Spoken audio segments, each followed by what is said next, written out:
Selamat datang di channel Munko. Sebelum kita masuk ke ceritanya, jangan lupa untuk klik tombol subscribe, like, komen, dan share video ini agar kalian tidak ketinggalan update terbaru dari kami. Yuk, langsung saja kita masuk ke ceritanya. Cerita dibuka dengan pagi itu suasana terasa sangat mencekam. Di sebuah ruangan yang sunyi, seorang staf bergegas masuk untuk melaporkan bahwa pidato kepresidenan akan segera dimulai. Presiden Jang Won-taek melirik jam tangannya yang menunjukkan tepat pukul 08.59. Dengan sisa waktu 30 detik sebelum listrik nasional dipulihkan secara serentak, hitungan mundur pun dimulai. Begitu siaran dimulai, Presiden tampak sangat tegang dan meminta sebatang rokok kepada ketuali. Meskipun sempat diperingatkan bahwa tindakannya ini akan memicu amarah pihak oposisi, Presiden tidak peduli. Sambil menghisap rokoknya dengan tangan yang bergetar, ia mulai berbicara kepada seluruh rakyat. Ia menjelaskan bahwa keadaan darurat ini ditetapkan agar semua orang bisa bersiap menghadapi apa yang ia sebut sebagai akhir dunia yang tertata. Presiden membeberkan kenyataan pahit mengenai skenario dari game bernama Survival Life yang kini menjadi ancaman nyata. Ia melaporkan bahwa sebuah asteroid bernama Enjambi gagal dihentikan oleh pangkalan militer Amerika. Akibatnya, asteroid tersebut menghantam laut dekat Okinawa dan memicu kehancuran masif. Sebagai langkah perlindungan, pemerintah telah menyiapkan bunker yang tersegel. Selain itu, Presiden juga menunjukkan panduan untuk mengenali ciri-ciri awal orang yang terinfeksi menjadi zombie.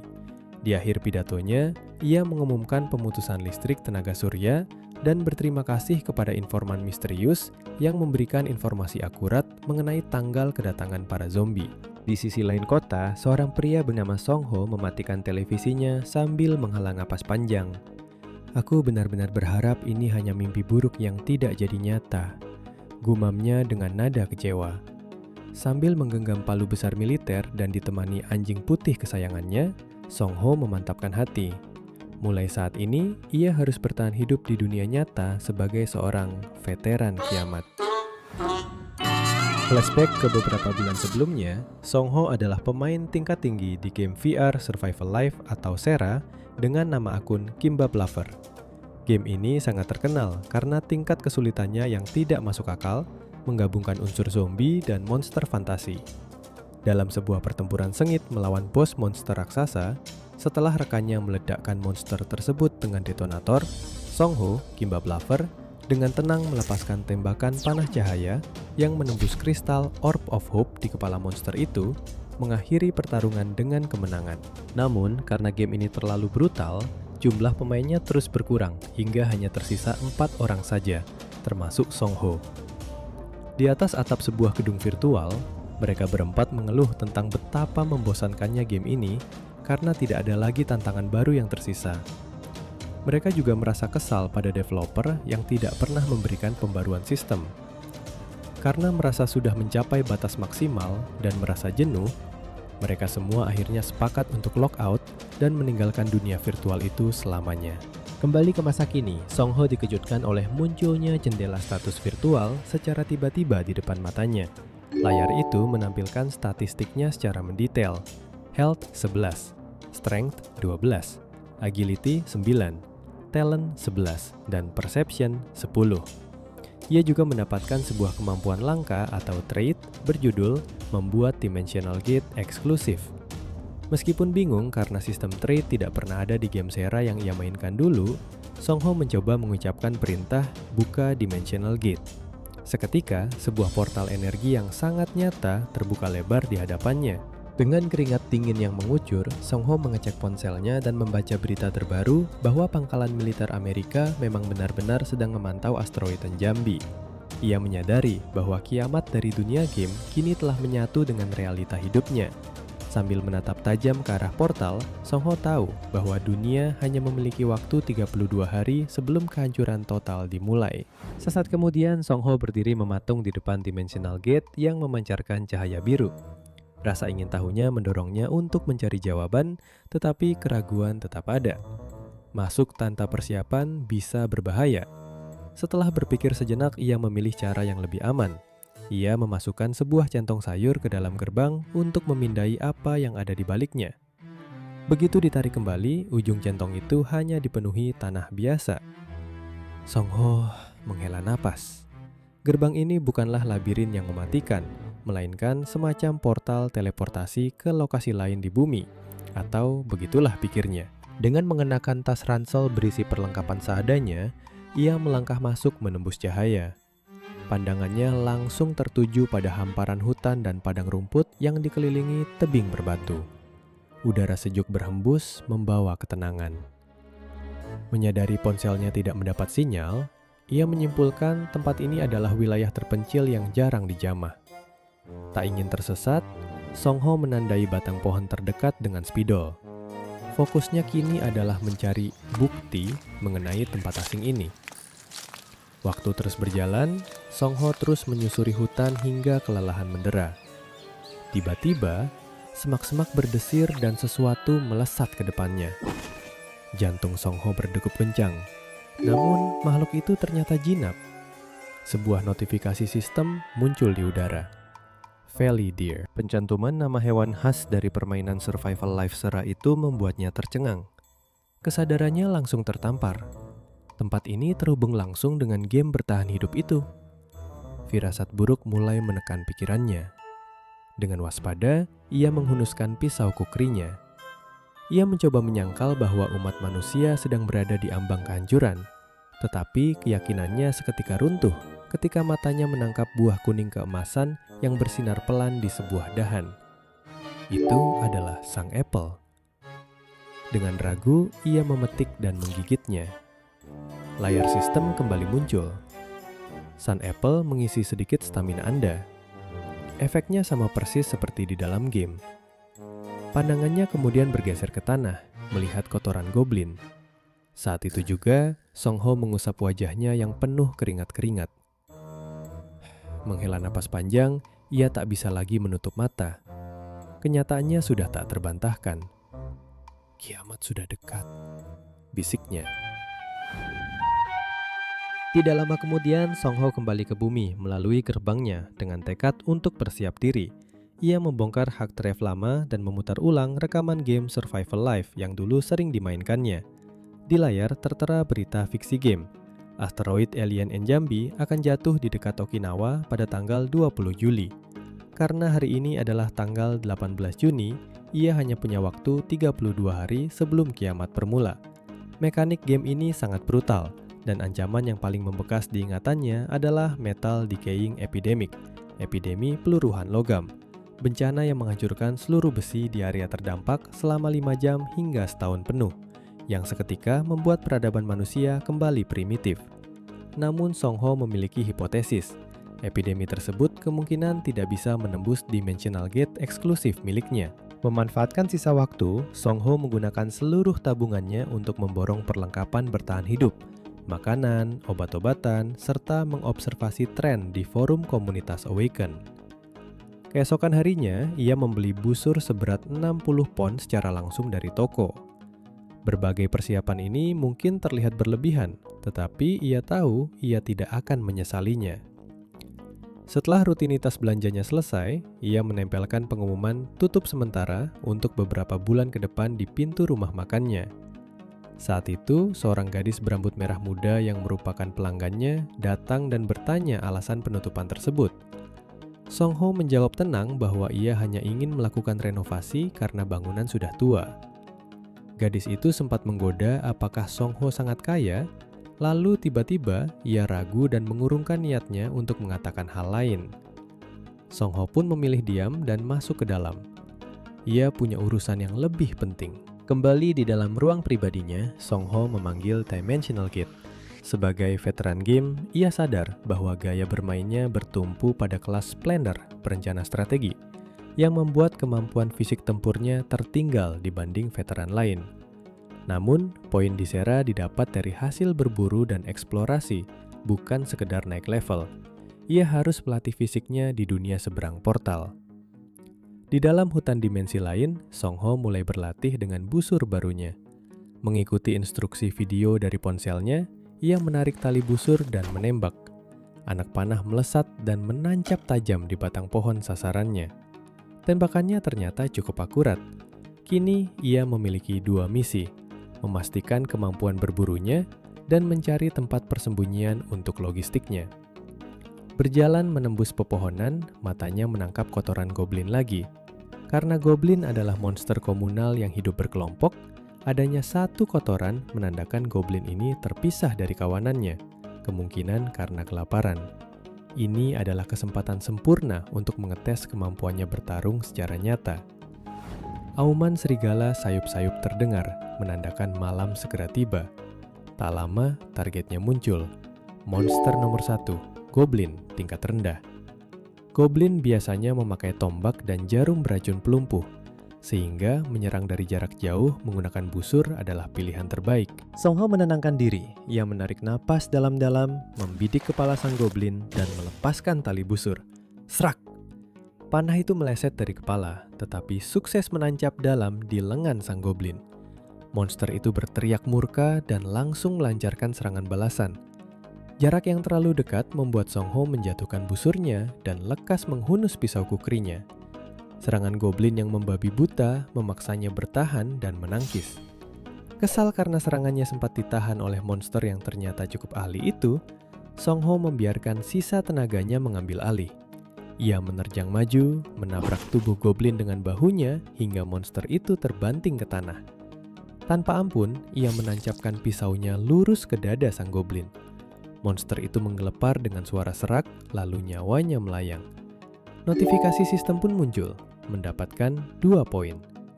Rasa lega bercampur adrenalin menyelimuti Song Ho. Dari tubuh goblin, ia menemukan sebuah kantong kecil berisi bubuk jagung dan minyak sayur. Bahan yang jika digabungkan bisa menjadi obat penawar di Sera. Segera setelah itu, ia mengubur jasad goblin tersebut agar tidak bermutasi menjadi monster Bone Creeper. Song Ho kemudian berjalan mendekati sungai terdekat untuk membersihkan diri.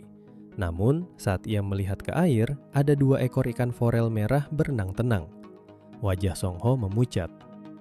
Di Sera, keberadaan forel merah di lembah biasanya menandakan bulu kuduknya meremang. Song Ho perlahan menoleh ke belakang.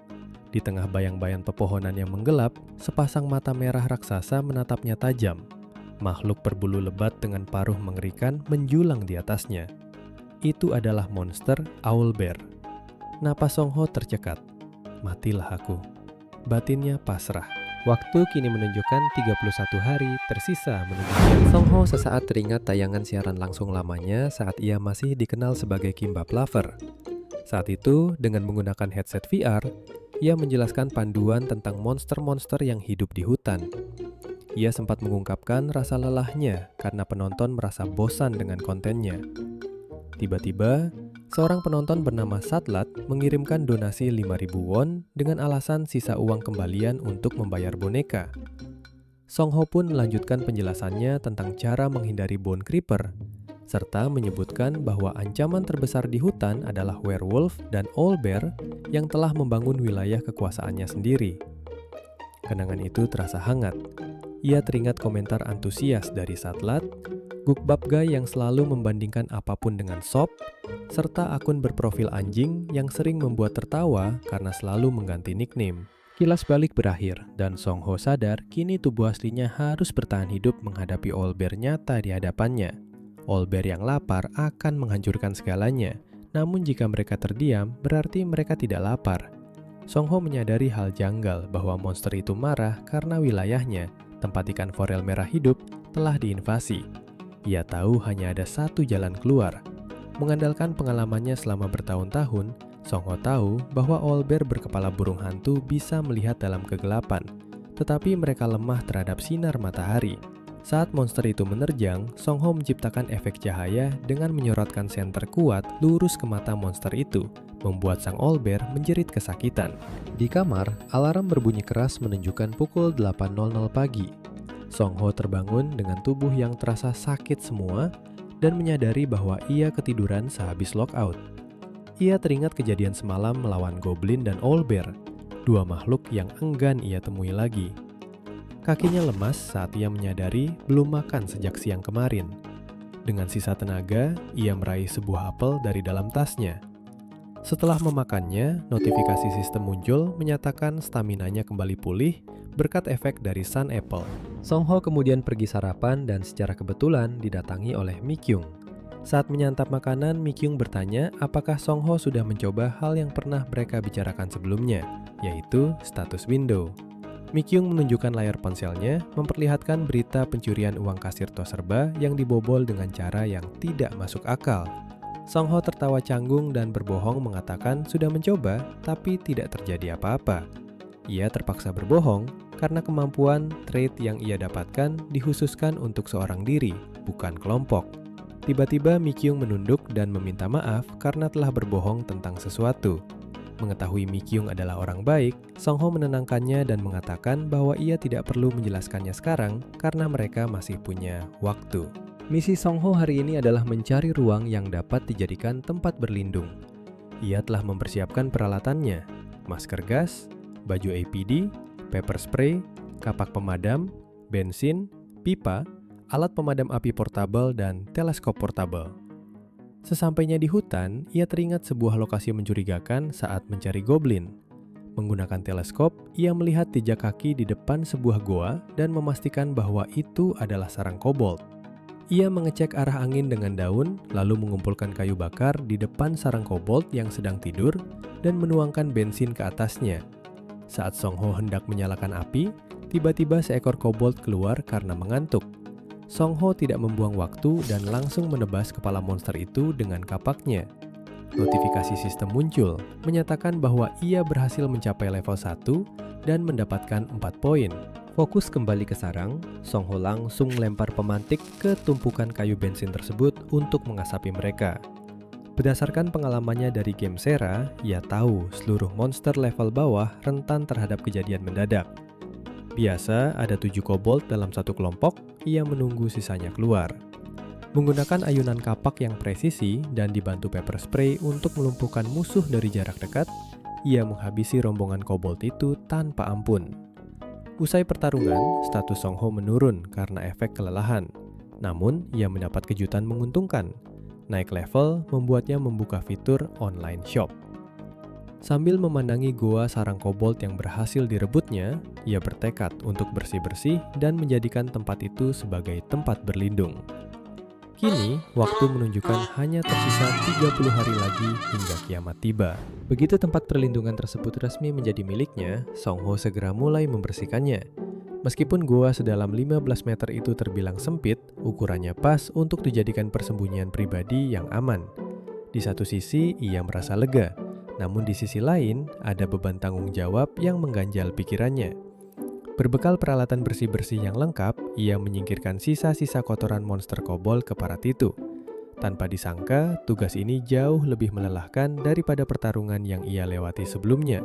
Sampai-sampai ia merasa hampir pingsan. Untungnya, keberadaan gerbang Dimensional Gate, yang bisa diakses secara bebas sangat membantunya. Ia menarik selang air dari dunia asalnya melalui gerbang tersebut. Koordinasi benda antar dimensi yang berjalan lancar ini sukses meringankan beban kerjanya. Usai disiram, permukaan goa mulai terlihat mengkilap. Akan tetapi, noda darah masih perlu dihilangkan. Lantainya harus disemen, dan ia juga berencana membuat panel sandwich untuk konstruksi dasarnya.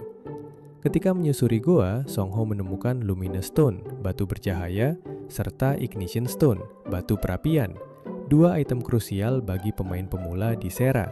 Ia merasa seperti menemukan tambang emas. Sambil tersenyum cerah, ia memutuskan akan mulai menambang begitu urusan persiapan konstruksinya rampung. Keesokan harinya, tepat pada 29 hari sebelum apokalips, sekucur tubuh Song Ho terasa sangat nyilu dan sakit. Ia pun bertanya-tanya apakah ia terlalu memaksakan diri. Saat melihat lengannya, ia menyadari ada beberapa luka sayat yang entah kapan munculnya. Walau begitu, ia merasa lukanya belum sepadan untuk diobati menggunakan Sun Apple. Sebagai alternatif, ia mencoba meracik salep luka sendiri guna melihat efektivitasnya. Dengan perbandingan 5:5, ia mencampurkan bubuk guaka dan minyak sayur lalu mengaduknya hingga mengeras. Sistem langsung mendeteksi racikan itu sebagai salep biasa yang mampu menyembuhkan luka ringan. Song Ho tersenyum simpul. Bagi orang yang akrab dengan urusan dapur, membuat salep sederhana seperti ini bukanlah masalah besar. Salep itu pun dioleskan, dan rasa perih di lukanya perlahan membaik. Menyadari proses pemulihan yang lambat, Ia tahu bahwa ia butuh senjata jarak jauh yang lebih praktis dari panah untuk menaikkan statnya, seperti ketapel atau senapan untuk melumpuhkan musuh dari awal. Tiba-tiba, ia teringat sebuah backstory di Sera mengenai sebuah kapal besar. Meski kejadian itu belum tentu terulang di dunia nyata, pengetahuannya bisa menjadi keuntungan besar jika pertanda awal tersebut benar-benar muncul. Dengan rencana yang sudah matang, Song Ho naik ke atap untuk menyiapkan konstruksi.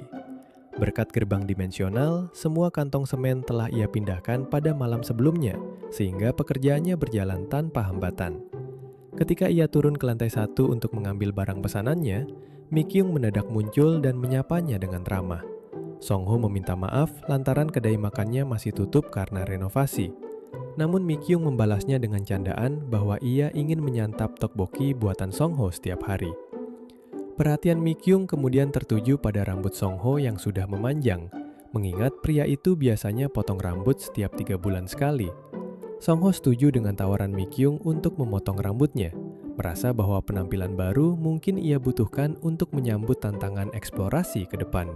Di tempat pangkas rambut milik Mi Kyung, Song Ho meminta agar seluruh rambutnya dipangkas habis sebagai simbol awal yang baru. Meskipun sempat terkejut, Mi Kyung berjanji akan membuatnya tampil setampan mungkin. Sembari menggunting rambut, Mi Kyung menyadari bahu Song Ho yang tampak lebih lebar, yang kemudian dijawab Song Ho dengan santai bahwa ia sedang rutin berolahraga. Obrolan beralih saat Mi Kyung menyinggung desas-desus tentang para pemain Awaken dan status window yang terhubung dengan Survival Life. Menjaga ketenangannya, Song Ho berpura-pura kaget dan menanyakan asal-usul informasi tersebut. Belum sempat pertanyaan itu terjawab, seorang pria bertato bernama In-hak menerobos masuk. In-hak membagikan kabar bahwa kelompoknya tengah memburu seseorang yang menghapus videonya dan dianggap memonopoli informasi. Orang itu tak lain adalah Kimbap Lover. Ia berniat melacak tempat tinggal Kimbap Lover dan menyebarkan datanya ke publik dengan alasan demi kebaikan bersama. Saat Mi Kyung ragu dan menyebut tindakan itu ilegal, In-hak malah terus menekannya untuk segera bergabung, sembari mengumpat. Song Ho merasa firasat buruknya jadi kenyataan. Emosinya memuncak. Ia menghapus video itu murni karena kecewa, bukan untuk memonopoli. Dan ia tak pernah berpikir sejauh itu. Muak dengan tingkah In-hak yang menyudutkan Mi Kyung dan bersikap sok tahu, Song Ho menatap pria itu dengan dingin. Ia memberikan peringatan keras agar In-hak pergi selagi suasana hatinya masih bagus, kecuali In-hak mau wajahnya kembali dipenuhi bercak merah. Kepercayaan diri In-hak langsung hancur berkeping-keping. Dengan tubuh berkeringat, ia segera bergegas pergi dengan rasa kesal. Mi Kyung menghela napas lega setelah tekanan itu berlalu, dan Song Ho pun menyarankan agar mereka bertukar kontak untuk antisipasi di masa depan. Setibanya di rumah, Song Ho memutuskan untuk menunda pekerjaan konstruksinya sejenak. Ia menyalakan komputer dan menelusuri nama Kimbap Lover. Seperti yang ia perkirakan, papan komunitas dipenuhi dengan amarah dan makian. Siapapun yang menyebarkan informasi krusial lebih dulu memang rawan dijadikan sasaran kebencian. Puncak kekesalannya terjadi ketika ia menemukan akun Towing6974 yang terang-terangan melontarkan rencana jahat terhadap Mi Kyung. Meski sangat kesal, secara mengejutkan, pikirannya justru menjadi sangat jernih dan tenang. Ia memanggil gerbang dimensional dan memutuskan untuk fokus memperkuat markasnya selama 2 hari ke depan. Sebagai pelampiasan stres, Song Ho menambang Luminous Stone dan Ignition Stone menggunakan beliungnya. Setelah menuangkan dan meratakan semen dengan rapi, ia keluar dari goa untuk menunggu semen itu kering. Di bawah sorot cahaya rembulan, ia merenung dan mengambil keputusan tegas. Ketidakadilan hanya pantas dibalas dengan ketidakadilan. Ia tak punya ambisi menjadi pahlawan. Ia hanyalah manusia biasa yang ingin bertahan hidup, sehingga tak perlu memikul tanggung jawab atas orang lain. Baru saja pikirannya menetap, terdengar suara gemeretak tulang dari arah belakang. Seekor Bone Creeper merayap mendekat, menatapnya dengan aura ancaman yang pekat. Song Ho bergumam kesal. Sial, moodku lagi buruk ini. Suara ledakan pun pecah, membelah malam dalam pertarungan baru. Waktu menuju apokalips kini menunjukkan 27 hari sebelum kiamat. Sebuah ledakan hebat baru saja usai, meninggalkan kepulan asap tebal yang mengubah kesunyian menjadi suasana yang menegangkan. Song Ho tampak terbaring tak berdaya di atas tanah dengan napas memburu, layaknya seseorang yang baru bangun dari mimpi buruk. Tidak jauh dari posisinya, jasad monster Bone Creeper hancur berkeping-keping akibat ledakan. Beberapa serpihan tulang monster tersebut menancap di badannya dan memberikan rasa sakit yang amat sangat. Sambil menarik napas panjang untuk menahan perih, ia memeriksa jendela status. Sistem menampilkan bahwa ia kini berada di level 2 dengan 19 poin tersisa. Ada penurunan pada beberapa status akibat efek Weakened. Beruntung, ia tidak menderita luka fatal yang membahayakan nyawanya. Melihat notifikasi sistem, Song Ho tahu bahwa Bone Creeper itu sudah tewas. Tak ingin membuang waktu, ia segera membuka Dimensional Gate untuk berlindung di rumahnya. Meski harus menahan rasa sakit yang luar biasa, ia memaksa dirinya untuk mencabut sisa-sisa tulang yang bersarang di tubuhnya, kemudian mengoleskan salep penghenti darah dari bubuk guaka. Begitu selesai membalut luka dengan perban, tenaganya habis dan ia langsung jatuh pingsan. Sinar mentari pagi akhirnya membuat Song Ho terbangun dengan tubuh lemas. Ia bergumam dalam hati, jika hal semacam ini terus terjadi, ia tak akan selamat.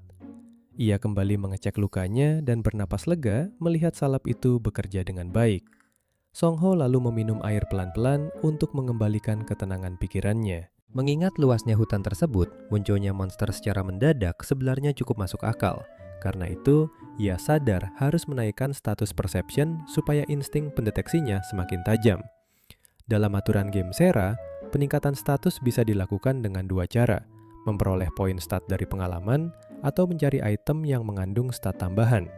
Ia juga ingat kalau monster level atas dapat menjatuhkan skill tertentu jika syaratnya terpenuhi.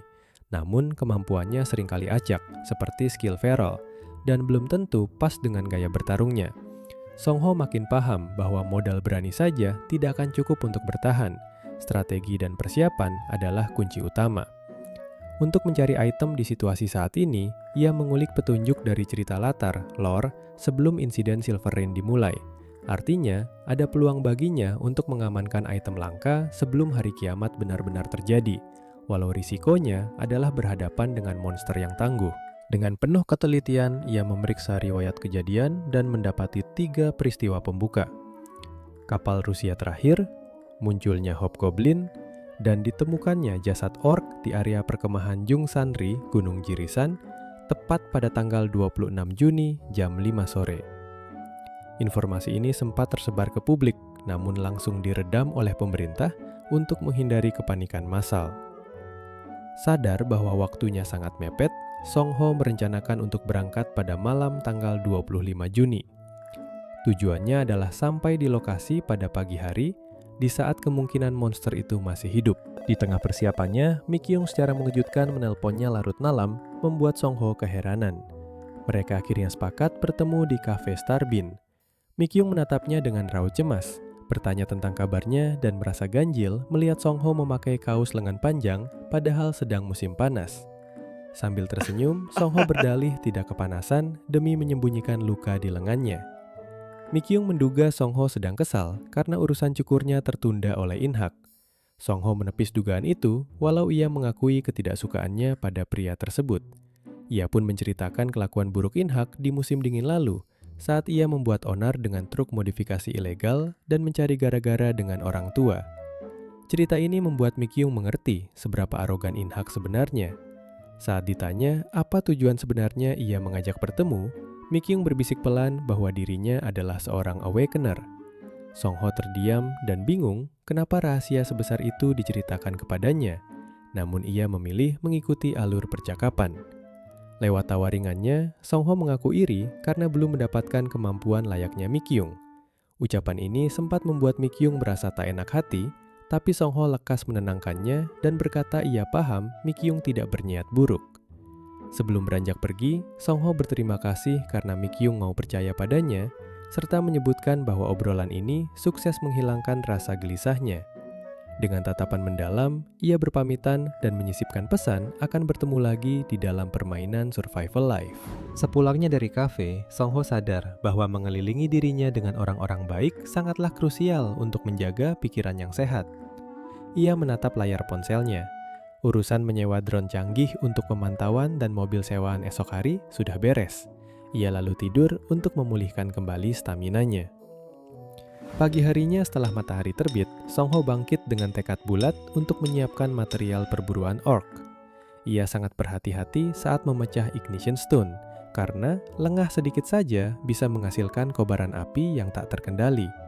Setelah itu, ia mengurus luminous stone yang pancaran cahayanya bikin mata perih. Meski sakit, ia tetap melanjutkannya karena tahu item ini sangat berharga. Ia kemudian menyusun peralatannya di meja, lalu mencampurkan bensin, gula, dan pelarut organik ke dalam kaleng guna memadatkan bahan peledak dan resin. Begitu persiapannya matang, ia memposisikan meja tepat di titik dimensional gate dan keluar menuju dunia nyata. Melihat bagasi mobil sewaannya yang sudah terisi penuh, Song Ho tersenyum puas karena tak rugi ia tidak berhemat untuk persiapannya. Dengan semangat yang menggebu, ia duduk di kursi kemudi lalu memacu mobilnya ke arah Gunung Jirisan. Kemunculan orc di lokasi tersebut menjadi tanda dimulainya hitungan mundur. 25 hari sebelum apokalips, kiamat datang. Menjelang tengah malam di tengah guyuran hujan lebat, Kang Song Ho memarkirkan mobilnya di area camping Jungsanri. Kondisi yang gelap dan basah justru membuatnya semakin waspada dan fokus. Sembari menunggu waktu yang tepat, ia menenangkan diri dengan menonton video latihan di ponselnya. Setelah mengecek seluruh perlengkapannya dengan teliti, Song Ho mulai bergerak tepat pada pukul 00.00 dengan mengenakan jas hujannya. Selama 2 jam menyusuri hutan, cuaca buruk dan kabut tebal sangat menghalangi pandangannya. Ia mulai merasa janggal dan menduga bahwa kemunculan monster di dunia nyata mungkin tidak terjadi kali ini, mengingat ia belum menemukan jejak apapun di sekitar area tersebut. Namun, perkiraannya salah. Terdengar raungan keras dari arah belakang yang memecah derasnya hujan, mengungkap kehadiran seekor red orc yang sedang berjalan ke arahnya. Alih-alih gentar, Song Ho justru yakin bahwa monster ini akan menjatuhkan skill berharga jika berhasil dibunuh. Ia pun menenangkan pikirannya dan berpegang teguh pada rencana yang telah disusun. Sebagai langkah awal, ia melempar suar ke tanah untuk memancing perhatian monster yang agresif tersebut. Saat sang red orc teralihkan oleh cahaya suar, Song Ho memanfaatkannya untuk melancarkan serangan kejutan.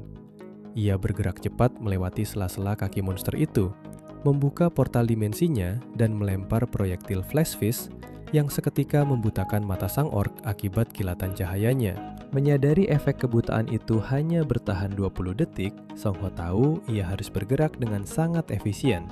Sambil menyiapkan peledak lain dari dalam portalnya, ia memfokuskan pisaunya untuk melumpuhkan otot-otot sang orc terlebih dahulu. Monster itu terus ia tusuk berkali-kali di bagian tubuh dan pahanya, hingga pergerakannya semakin melambat akibat debuff.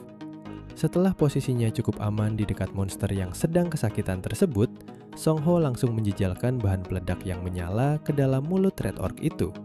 Kepala monster itu pun langsung hancur berkeping-keping akibat ledakan.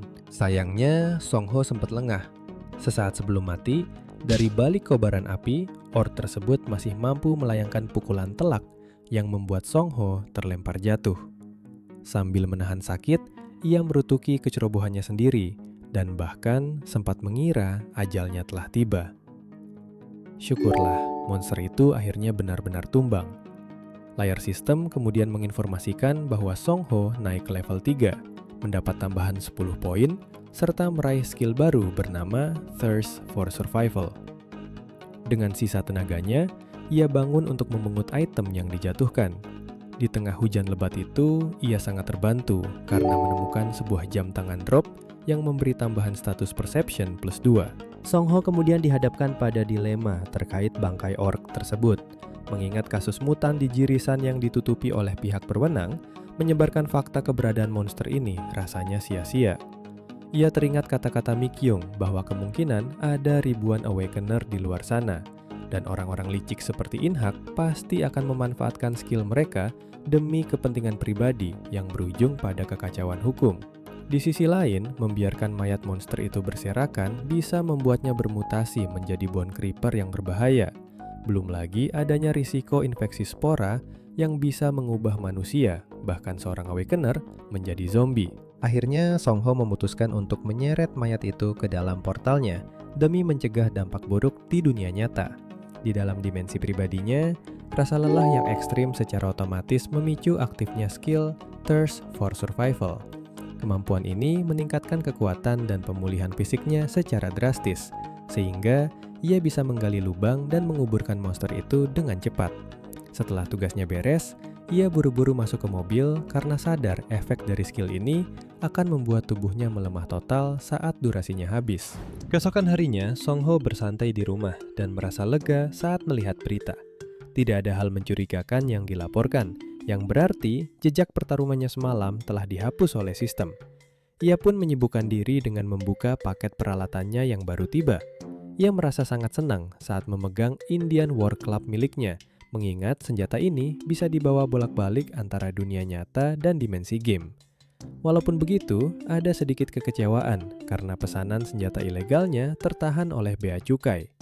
Tak lama kemudian, pintu rumahnya diketuk berulang kali. Saat Song Ho membukanya, ia cukup terkejut melihat Mi Kyung berdiri di depan pintu. Gadis itu dengan tersipu gugup mengaku ingin membicarakan sesuatu karena sudah lama tidak berjumpa, lalu mengajaknya makan hidangan tteokbokki yang sudah ia bawa. Hari itu pun berlalu, menyisakan tepat 24 hari sebelum apokalips benar-benar dimulai. Saat Song Ho dan Mi Kyung menikmati hidangan tteokbokki, suasana terasa agak canggung namun hangat. Song Ho sempat salah tingkah, tapi buru-buru menepis pikiran romantisnya saat Mi Kyung menjelaskan niat sebenarnya. Ia ingin bertukar informasi mengenai game Sera. Menyadari kiamat sudah di depan mata, Song Ho pun setuju bahwa menjalin kerjasama informasi dengan orang baik adalah langkah yang cerdas. Ketika Mi Kyung keluar sebentar untuk membuang sampah, Song Ho sigap menyiapkan laptopnya. Ia berniat membagikan data krusial tanpa membongkar rahasianya sebagai seorang awakened. Sekembalinya Mi Kyung, Song Ho langsung menjabarkan soal metal decaying epidemic, risiko berkumpul lebih dari 6 orang yang bisa memancing deteksi zombie, serta betapa vitalnya atribut perception. Mi Kyung mencatat dengan saksama dan sepakat bahwa persepsi adalah kunci utama untuk bertahan hidup. Tepat saat Song Ho hendak membeberkan penemuan penting lainnya, obrolan beralih ke sosok pemain bernama Kimbap Lover yang dihujat karena pelit informasi. Mi Kyung berpendapat bahwa tiap orang pasti punya motif tersendiri. Sebagai contoh, ia memperdengarkan rekaman suara dari Oh In Hak yang arogan dan mengancam saat Mi Kyung menolak ajakannya masuk party. Mendengar rekaman itu, Song Ho memperingatkan Mi Kyung untuk selalu waspada dan tidak mudah percaya pada siapapun saat tatanan hukum dunia hancur nanti. Alih-alih takut, Mi Kyung justru mengajak Song Ho untuk membentuk party bersama. Ajakan ini membuat Song Ho bimbang sebab target utamanya adalah mencapai level 10 di masa tutorial untuk membuka fitur toko. Karena sistem game menyesuaikan tingkat kesulitan monster dengan level pemain, nyawa Mi Kyung bisa terancam jika memaksakan diri ikut bersamanya. Song Ho pun menolak secara halus dengan dalih ia bisa saja terinfeksi menjadi zombie. Menanggapi hal itu, Mi Kyung malah memamerkan kemampuannya, Trait, Blink, dengan berpindah tempat secara kilat, membuktikan ia sanggup menghindar dengan mudah. Ia menunjukkan kekuatan itu sebagai bentuk rasa percaya, berharap mereka tetap bisa saling bahu-membahu meski tak berada dalam satu tim. Sesudahnya, Song Ho kembali masuk ke dimensi pribadinya untuk memperkuat perlindungan markas. Ia mendirikan tiang, melilitkan kawat berduri, dan menempatkan sensor inframerah. Sambil menatap hasil kerjanya, ia bertanya-tanya apakah aktivitas fisik ini bisa meningkatkan status ketangkasannya. Saat memindahkan barang-barang kiriman, hawa dingin khas akhir musim gugur tiba-tiba menyergapnya hingga ia bersin. Sadar bahwa ia harus segera menetap di sana, Song Ho merasa butuh pemanas ruangan dan pintu sungguhan, tak sekedar tirai penutup biasa. Ia pun bergegas mampir ke bengkel kayu untuk memesan perlengkapan tersebut, yang membuat daftar tugasnya makin panjang. Dalam perjalanan pulang, tinggal 5 jam sebelum penyebaran epidemi peluruan logam, Song Ho meninjau ulang agendanya untuk mampir ke toko perkakas, apotik, dan bengkel motor. Fokusnya buyar saat berpapasan dengan Oh Hyung Jun, kenalan di gym lamanya yang berjuluk Protein Monster. Hyung Jun yang menyadari tubuh Song Ho kembali berotot mendapat jawaban santai bahwa itu adalah hasil kerja keras merenovasi bangunan. Namun, raut Hyung Jun berubah serius saat mengeluhkan dunia yang seolah mau kiamat.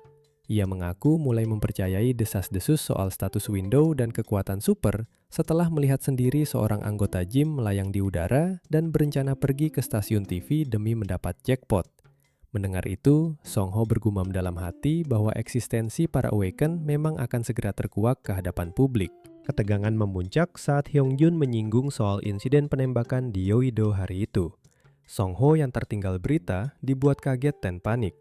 Hyung Jun menyuruhnya mengecek papan petisi online sebab breaking news soal tragedi itu langsung dilenyapkan oleh pemerintah sebagai bentuk kontrol media absolut. Militer dan kepolisian juga dikabarkan langsung mengisolasi kawasan Yeouido dengan kedok ulah seorang tentara desersi. Tanpa pikir panjang, Song Ho pamit mendadak dan berlari menuju rumah, membiarkan Hyung Jun kebingungan dan hanya memintanya membawakan protein di pertemuan berikutnya. Sampai di rumah, Song Ho mencoba mencerna rentetan kejadian ganjil tersebut. Penembakan itu terjadi hanya berselang sehari dari insiden invasi Orc. Mengingat kuatnya campur tangan media, pemerintah pasti sudah sadar akan situasi dunia.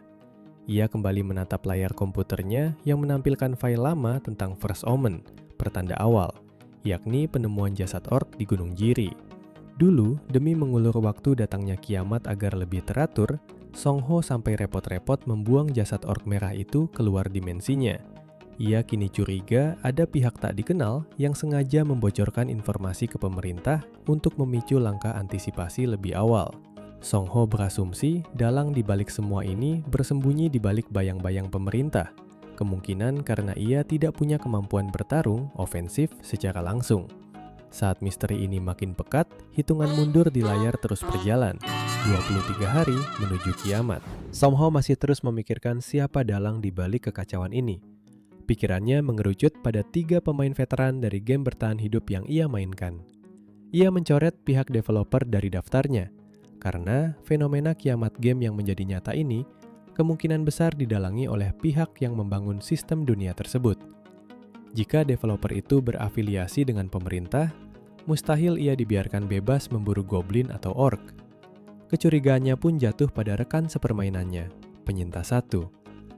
Jika dugaannya tepat, ia merasa tak perlu membagikan informasi rahasia ini kepada pemerintah. Dengan tubuh yang lelah, Song Ho merebahkan diri. Ia sadar kepribadiannya di dunia nyata sangat berbeda dengan karakternya di game, sehingga ia ragu apakah penyintas 1 memiliki sifat yang sama dengan yang ia kenal. Namun, ia memilih untuk mempercayai rekannya itu sementara waktu.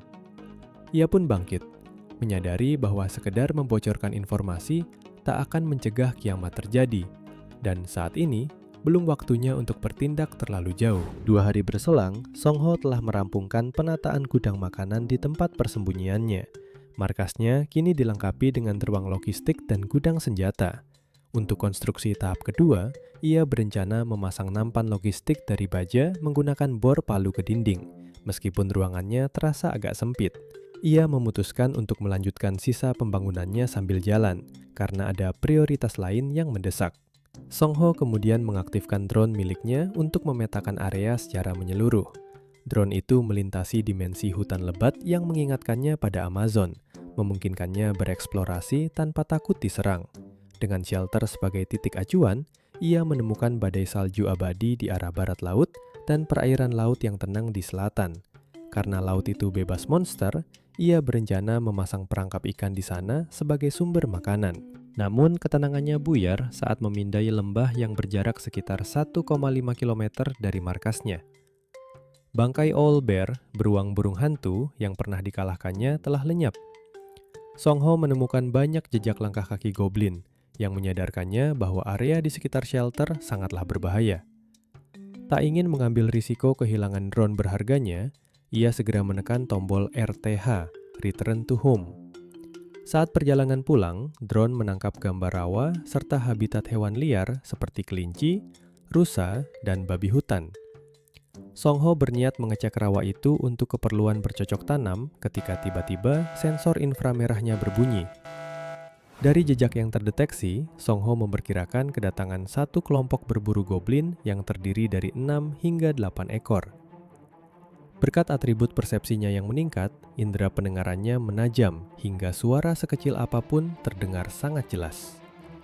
Ia pun bersembunyi dan menemukan posisi penyergapan yang ideal saat para goblin itu sedang lengah karena memperebutkan makanan. Xiongho melepaskan anak panah yang langsung menewaskan salah satu goblin. Memanfaatkan kepanikan mereka, ia maju dan menebaskan senjatanya dengan cepat, berhasil menumbangkan total 4 ekor. Sisa goblin mencoba melawan balik dengan senjata beracun paralisis, namun proyektil tersebut tidak mampu menembus helm dan rompinya. Menyadari senjatanya tak mempan, para goblin itu nekat menerjang secara bersamaan. Xiongho segera mengeluarkan peledak cahaya. Kilatan cahaya itu memberikan efek status yang membuat para goblin kesakitan, melemah, dan jatuh berlutut. Tanpa membuang waktu, Xiongho langsung melesat dan memenggal leher sisa goblin tersebut dalam satu tebasan bersih. Tak lama, muncul notifikasi sistem yang memberitahukan bahwa ia naik ke level 4 dan mendapatkan 16 poin. Xiongho bernapas lega karena taktik pelemahannya berjalan mulus. Ia lalu menatap ke depan. Waktu kini menunjukkan 21 hari sebelum kiamat, pertanda bahwa hanya tersisa 21 hari lagi sebelum bencana kiamat yang sesungguhnya tiba. Xiongho mencangkul tanah dengan cepat. Ia menyadari bahwa skill survival instinct miliknya sedang aktif. Hal ini terasa aneh baginya karena insting yang biasanya tidak pernah aktif saat bertarung ini malah menyala-nyala saat ia sedang menggali. Walaupun staminanya terkuras dan stat health-nya turun, ia menyadari bahwa dampaknya tidak begitu parah berkat skill tersebut. Setelah selesai mengubur mayat orc tersebut, Xiongho mulai mengecek barang jarahan. Sistem notifikasi muncul, menjelaskan bahwa ia mendapatkan guava fruit yang memiliki efek untuk memulihkan health. Ia baru menyadari bagaimana bentuk asli buah tersebut sebelum dikupas. Melihat buah itu dikemas dengan vegetable oil, minyak sayur, ia menduga pasti ada tempat untuk memanennya di dekat sana. Rasa penasaran kemudian mendorongnya untuk mengecek isi saku bos goblin. Di dalamnya, ia sangat terkejut karena menemukan seekor katak biru. Mencium bau apek dan melihat cairan hijau menjijikan dari katak itu, Xiongho langsung menyadari bahwa itu adalah sumber racun paralisis yang dipakai oleh para goblin. Xiongho memutuskan untuk membawa katak itu pulang. Dengan memeliharanya, ia bisa memanen racun paralisis sendiri, meningkatkan resistensi racun di tubuhnya, dan mempermudah perburuannya di masa depan. Ia pun menamai katak beracun itu Jodok dan berjanji akan memberinya makan yang banyak.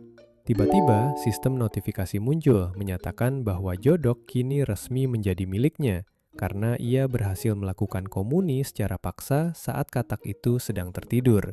Berbagai notifikasi ini sempat membuat Xiongho bingung, karena mekanik seperti ini tidak pernah ada di Sera. Ia bertanya-tanya apakah ini semacam gimmick tersembunyi atau update terbaru, namun karena server game Survival Life akan ditutup sepenuhnya dalam 1 minggu, ia memilih untuk tidak memikirkannya lebih lanjut. Ia kemudian melanjutkan penjelajahannya dan menemukan sebuah mata air jernih yang bahkan luput dari jangkauan drone. Untuk berjaga-jaga, ia mencoba menciduk air tersebut dengan sendok sayur. Saat dirasa aman dan ternyata hanya air biasa, perasaannya menjadi lega karena masalah air minumnya kini teratasi tanpa harus repot pergi ke rawa. Di sekitar mata air itu, dugaannya benar. Ia menemukan pohon guaca dan tunas vegetable oil.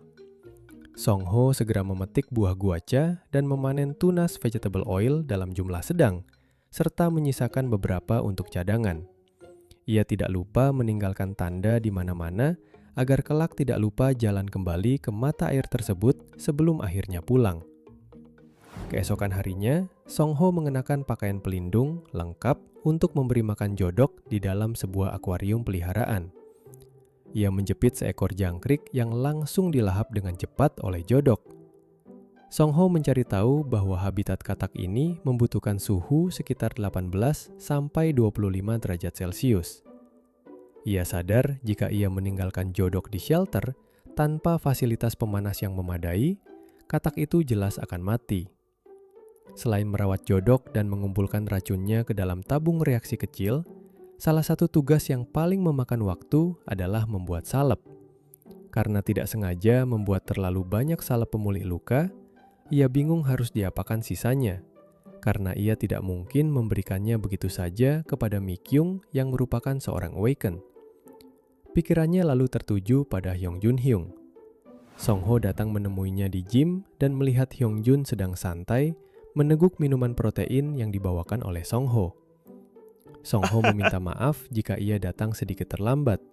Namun Hyung merespons dengan santai karena awalnya ia mengira Song-ho baru akan datang besok harinya. Hyung terkesan karena Song-ho membawakan 1 bak penuh protein. Lalu ia bertanya tentang salep yang juga dibawa oleh Song-ho. Song-ho menjelaskan bahwa salep itu bagus untuk luka dan ia hanya kebetulan membelinya terlalu banyak. Di sela obrolan, Hyung mengucapkan terima kasih karena Song-ho telah mengirimkan info tentang Sera lewat chat. Song-ho yang merasa berutang budi justru membalas bahwa tanpa Hyung insiden mengejutkan mungkin akan terjadi. Menyadari suasana gym yang sangat sepi, Song-ho pun bertanya. Hyung menjelaskan bahwa semua orang sedang sibuk membuat rencana. Sekitar 20 orang anggotanya berencana untuk pergi ke stasiun penyiaran dan membangun hideout, tempat persembunyian di sana. Mendengar itu, Song-ho memperingatkan bahwa berkumpul lebih dari 6 orang sangatlah berbahaya. Namun Hyung menegaskan bahwa ia adalah pria yang loyal dan tidak mungkin meninggalkan anggota gymnya begitu saja. Hyung kemudian bertanya apa rencana Song-ho ke depannya, mengingat Song-ho berstatus non-awakened dan terlihat tidak punya tempat tujuan. Saat Song-ho menjawab bahwa ia masih memikirkannya, tiba-tiba terdengar suara teriakan keras dari luar gedung. Hyung terkejut, sementara Song-ho segera berlari dan membuka jendela. Mata Song-ho terbelalak kaget saat melihat Mi-kyung sudah tergeletak pingsan di jalanan bawah. Song-ho dan Hyung langsung bergegas turun menghampirinya. Mata Mi-kyung perlahan terbuka dengan tatapan sayu. Song-ho memanggil namanya dan bertanya apakah Mi-kyung ingat apa yang baru saja terjadi padanya. Sambil dipapah berdiri oleh Song-ho, Mi-kyung menjawab dengan lirih bahwa ia tidak terlalu ingat, tapi tiba-tiba ia diserang oleh seseorang. Jawaban itu seketika memicu amarah Hyung mengumpat kasar dan tanpa basa-basi langsung berlari untuk menyisir setiap meter jalanan demi mencari si pelaku. Song-ho mencoba memperingatkan Hyung agar tidak terbawa emosi dan menyelidikinya dulu. Namun pria berbadan besar itu sudah telanjur pergi. Song-ho kembali menatap Mi-kyung dan menanyakan ciri-ciri orang yang menyerangnya. Mi-kyung menjawab bahwa ia tidak tahu karena pandangannya mendadak menjadi gelap gulita. Namun bukan seperti matanya ditutup, melainkan kegelapan yang datang tiba-tiba. Song-ho membatin dan menyadari bahwa mereka, para musuh, sudah mulai bergerak. Dengan nada serius, ia menginstruksikan kepada Mi-kyung, jika kejadian seperti ini terulang kembali, ia harus langsung menggunakan skill blink tanpa kompromi. Song-ho juga berjanji akan mengirimkan perlengkapan bela diri dan memastikan Mi-kyung membawanya. Dengan tatapan tajam yang penuh kewaspadaan, Song-ho menegaskan bahwa mulai sekarang Mi-kyung harus sangat berhati-hati hingga kiamat apokalips tiba yang hanya menyisakan waktu 20 hari lagi. Song-ho teringat sebuah meme lama yang sudah dikenal banyak orang. Ketika 5 manusia berkumpul, salah satunya dijamin sampah. Meme itu benar adanya, terutama di dunia game. Ia langsung teringat pada para troller, perusak, yang dulu berkeliaran di game Sera. Walaupun pemain menjawab dan melaporkannya, pengembang tetap tidak akan menangkap mereka. Menurut pengalamannya, para troller sering berpura-pura menjadi pemain normal dan bergabung ke dalam suatu party. Mereka berpura-pura baik dan mendekati pemain newbie, pemula, dengan menawarkan bantuan leveling. Namun, pada akhirnya, mereka akan membunuh dan mencuri barang-barang para newbie tersebut. Ada juga yang memicu konflik antar anggota party untuk membuat mereka saling bertarung, sekedar melakukan segala macam hal gila. Perilaku tersebut membuat game ini menjadi tidak populer dan hancur lebur dalam setahun. Jumlah pemain merosot tajam hingga hanya tersisa 4 orang veteran karena mereka mendidik sedikit orang yang tersisa. Song-ho sadar bahwa sekarang adalah waktu yang tepat bagi para troller untuk kembali beraksi. Setelah insiden baku tembak di Yoido, seluruh komunitas pengguna Awakened bergabung menjadi satu di Lifeboard. Mereka tidak hanya berbagi informasi, tetapi ada beberapa orang yang merencanakan sesuatu bersama untuk menghadapi apokalips, kiamat. Di Lifeboard, ia melihat postingan yang sangat janggal. Sebuah akun bernama Help Please dengan waktu main 420 jam terang-terangan menjual video gameplay Kimbap nama in-game Song-ho senilai 10 juta won untuk 10 orang pertama.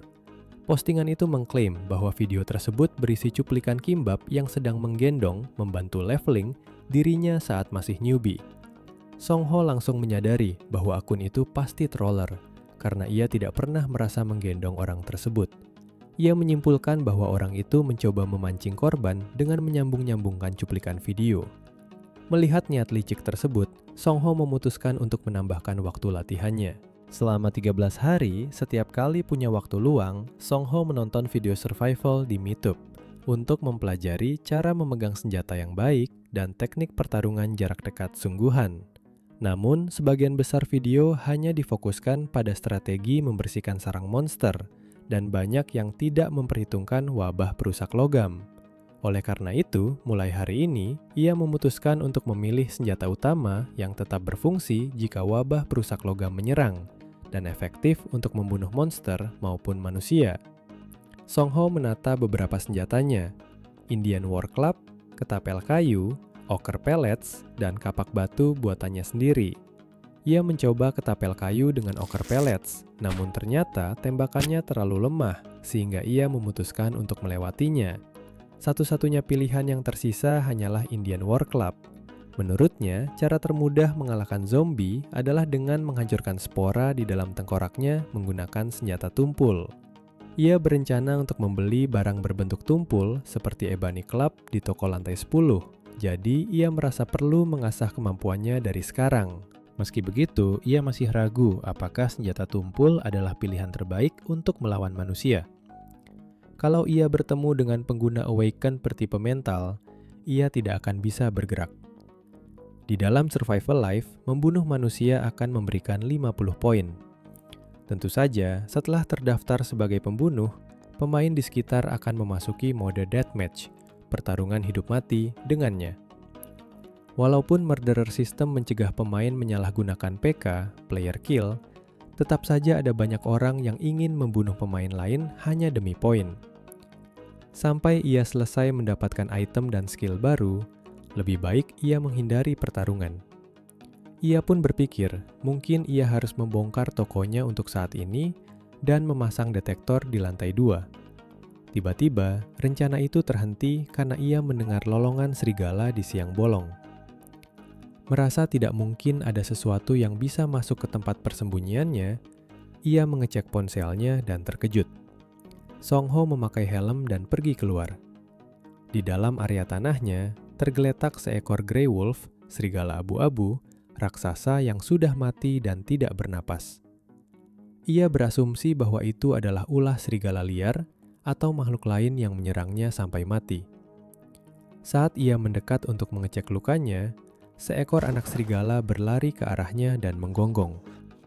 Song Ho langsung sadar bahwa serigala raksasa yang mati itu adalah ibu dari sang anak serigala. Ia tahu bahwa jika korban yang mati adalah monster, ia akan berubah menjadi bone creeper. Dan jika tidak dikubur, bangkai itu hanya akan menarik perhatian monster lainnya. Song Ho akhirnya mengambil sekop dan menggali lubang untuk menguburkan induk serigala tersebut. Setelah selesai menggali, anak serigala itu tertidur di dekat ibunya. Serigala kecil yang malang itu mengingatkan Song Ho pada dirinya di masa lalu, dan juga pada Mung Chi, anak anjing yang dulu dirawatnya saat masih kecil. Ia lalu menggendong anak serigala itu dan menenangkannya. Song Ho berjanji bahwa ibunya akan beristirahat di tempat ini, dan ia akan membuatkan pintu masuk kecil di pintu goa agar anak serigala itu bisa berkunjung kapan saja. Song Ho kemudian mengeluarkan sebatang camilan sosis dan memberikannya. Ia berjanji akan memastikan makhluk kecil itu tidak kelaparan sampai dewasa, asalkan sebagai gantinya, ia mau membantu dengan penciumannya yang hebat. "Setuju? Mau ikut bersamaku?" tanyanya. Anak serigala itu menggonggong riang tanda setuju. Song Ho mengusap kepalanya dan memberinya nama Dingo. Sistem seketika memunculkan notifikasi bahwa ia telah menamai dan berhasil berkomunikasi dengan Grey Wolf. Dan kini, Dingo resmi menjadi miliknya. Waktu menunjukkan 19 hari sampai kiamat. Apokalips tiba. Di atap rumah, Song Ho membawa Dingo bersamanya.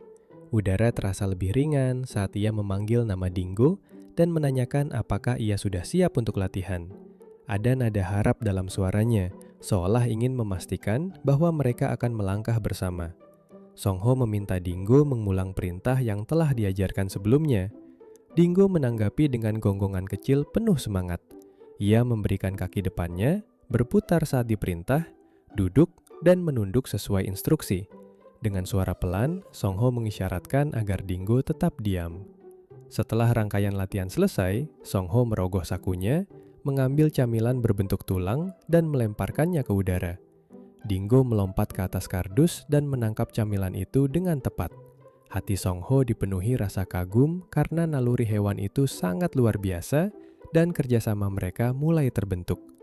Ia mengusap kepala Dingo, merasa bersyukur telah bertemu makhluk yang terasa seperti hadiah di tengah hari-hari menuju kiamat, lalu memeluknya erat. Tiba-tiba ponsel Song Ho berbunyi. Ada pesan dari Hyung Jun yang memintanya mencari informasi tentang kemampuan melayang di internet. Rasa penasaran mendorong Song Ho untuk menonton tayangan tentang manusia super pertama yang memperingatkan bahwa zombie dan monster akan segera muncul membawa kehancuran. Dalam siaran khusus pada tanggal 2 Juli pukul 10 pagi, pria itu mengklaim bahwa dalam beberapa bulan, umat manusia akan terinfeksi dan berubah menjadi zombie akibat permainan bertahan hidup. Song Ho membaca tanggapan dari berbagai pihak, mulai dari orang biasa hingga para mutan. Komentar-komentar tersebut saling bertolak belakang. Ia menarik napas pelan, menyadari situasi yang ironis. Banyak orang yang mengeluh karena kurangnya informasi yang dibagikan. Namun mereka justru marah ketika informasi tersebut tersebar. Meski begitu, ia tetap penasaran bagaimana pihak berwenang akan menanggapi hal ini. Song Ho sadar bahwa pertanda kedua bisa muncul kapan saja. Setelah insiden Hobgoblin, ia yakin akan menyaksikan sendiri langkah yang diambil pemerintah. Namun untuk sekarang, ada hal yang lebih penting menanti. Song Ho memanggil Dingo dan menyampaikan bahwa mulai saat ini, mereka harus mulai menjelajah. Dingo menjawab dengan gonggongan penuh semangat. Beberapa saat kemudian, Song Ho dan Dingo memasuki dimensi lain. Suasana yang asing namun menantang langsung terasa. Song Ho tahu tempat ini akan menjadi ujian penting bagi mereka. Dia memulai latihan dengan memberikan sebuah benda kepada Dingo dan memintanya untuk melacak jejak aroma benda tersebut. Dingo bergerak cepat mengikuti sisa bau dan berhasil menemukan titik-titik yang telah ditandai. Song Ho terkagum melihat kemampuan Dingo yang jauh melampaui bayangan awalnya, yang sekaligus memberinya rasa aman. Latihan berikutnya berjalan lebih serius. Song Ho ingin melihat apakah Dingo bisa tetap tenang saat mendekati pertarungan yang nyata. Dengan isyarat tangan yang pelan tapi tegas, Dingo menjadi fokus. Tubuhnya melesat ke arah seekor kelinci yang sedang makan. Dingo bersembunyi, lalu menerkam mangsanya dengan sangat cepat. Song Ho menyadari bahwa uji coba berburu di dunia ini memang perlu dilakukan. Saat menatap cakar kelinci yang besar, ia menyimpulkan bahwa hewan-hewan di dimensi ini jauh lebih kuat. Perjalanan mereka pun berlanjut. Song Ho teringat bahwa persepsi Dingo mungkin bisa dikonversi menjadi status tinggi, sehingga membuatnya semakin bersemangat menguji kemampuan anjingnya itu. Tiba-tiba, sebuah notifikasi muncul. Poin kesehatannya bertambah 1. Song Ho terkejut. Ia membandingkan perkembangan ini dengan masa lalunya saat masih memakai nama Kimba Plover dan menyadari bahwa kini proses perkembangannya jauh lebih cepat, sehingga memberinya harapan baru.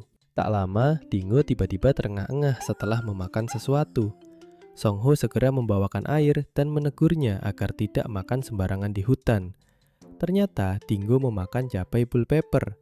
Song Ho merasa heran sekaligus antusias menyadari bahwa tanaman cabai tersebut ada di dimensi ini. Dengan semangat baru, Song Ho menggali tanah untuk memanennya dan berjanji memberi camilan yang lebih lezat untuk Dingo. Setelah selesai, mereka melanjutkan perburuan terakhir di dekat aliran air. Song Ho menanyakan pada Dingo apakah ada aroma atau kehadiran yang aneh.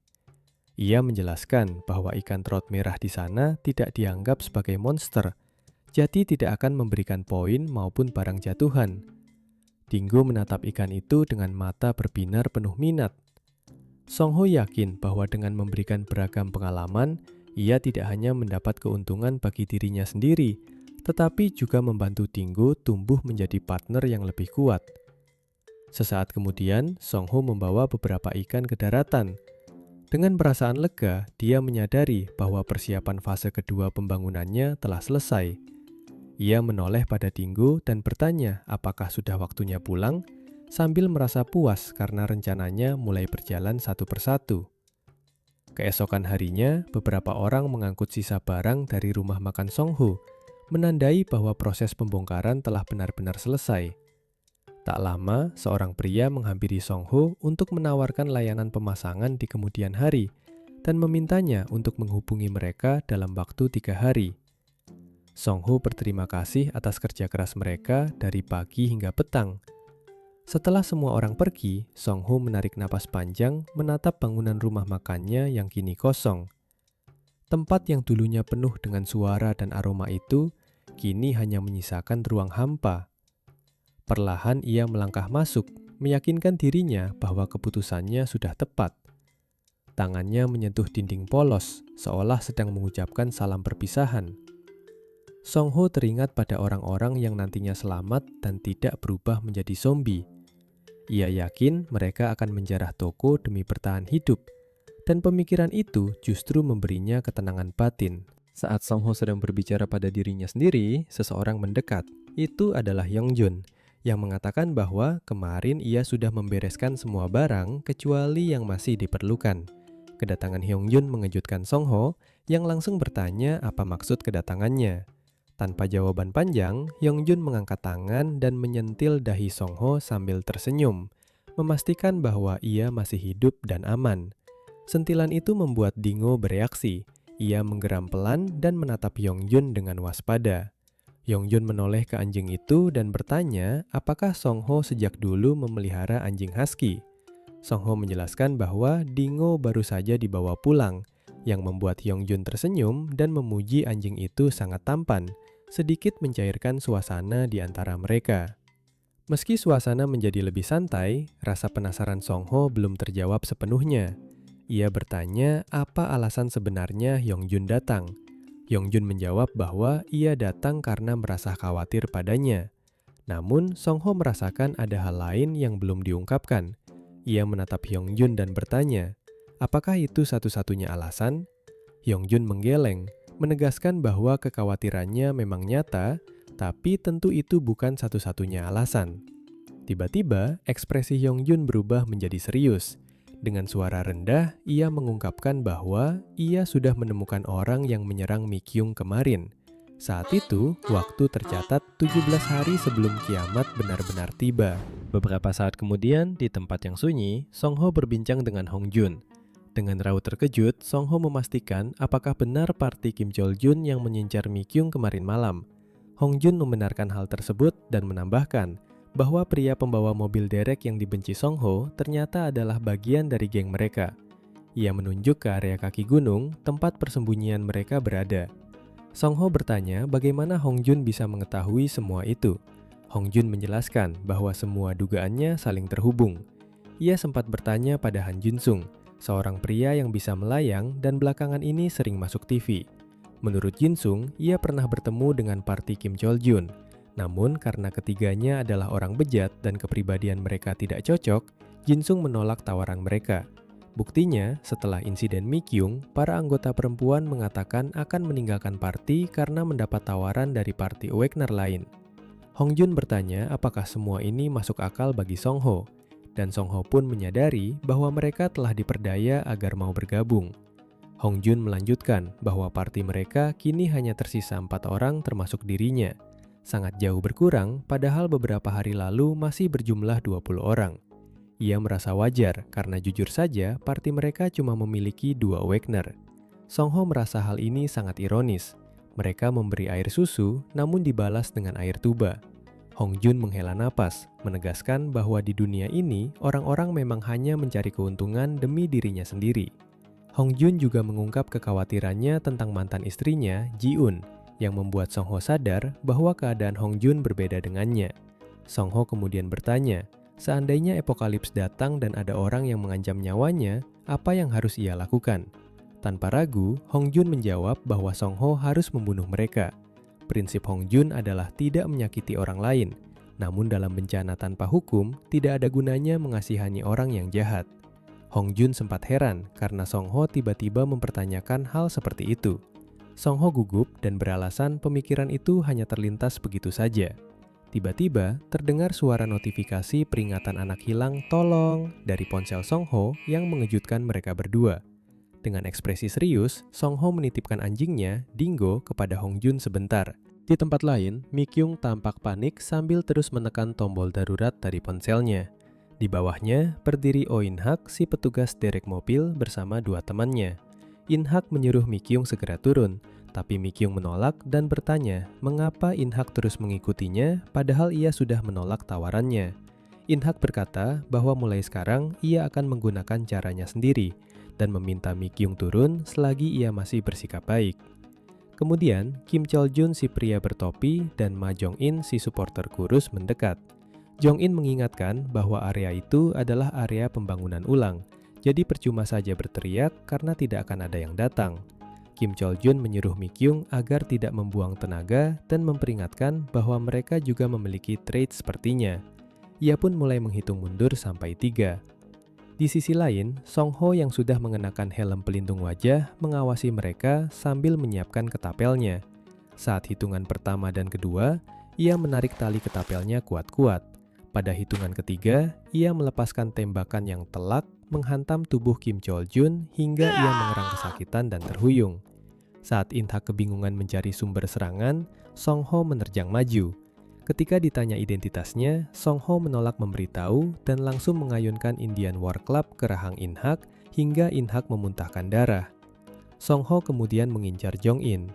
Jong In panik dan mengaktifkan trait miliknya yang memancarkan cahaya hitam untuk memblokir penglihatan, namun meleset. Song Ho dengan cepat menghantam belakang leher Jong In dengan senjatanya hingga ia tersungkur. Sambil terengah-engah, Song Ho memanggil Mi Kyung. Mi Kyung berteriak memperingatkan Song Ho agar berhati-hati. Peringatan itu hampir terlambat. Tongkat Kim Chol Jun yang dilapisi aura merah menghantam helm Song Ho dengan keras hingga retak. Kim Chol Jun yang menyadari kekuatan pukulan tersebut langsung mengenali pria berhelm itu sebagai Kang Song Ho. Ia mengancam akan membuat Song Ho pincang hari ini. Chol Jun lalu menyuruh In Hak dan Jong In bersiap menyerang bersama. In Hak memancarkan kilatan petir dari kedua tangannya dengan wajah penuh kepuasan. Song Ho terdesak dan berpikir apakah ia harus menggunakan Dimensional Gate. Tiba-tiba, Dingo melompat dan menggigit lengan In Hak sebelum petirnya dilepaskan. Chol Jun dan teman-temannya terkejut diserang oleh seekor anjing. Di saat yang sama, Hong Jun muncul mempertanyakan kelakuan mereka di siang bolong sambil memegang ponsel yang siap menelpon 112. Dan menyarankan mereka segera pergi.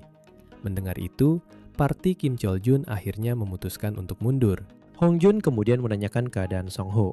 Mi Kyung berlari turun menghampiri Song Ho, memegang helmnya yang pecah dan dengan panik memastikan kondisinya.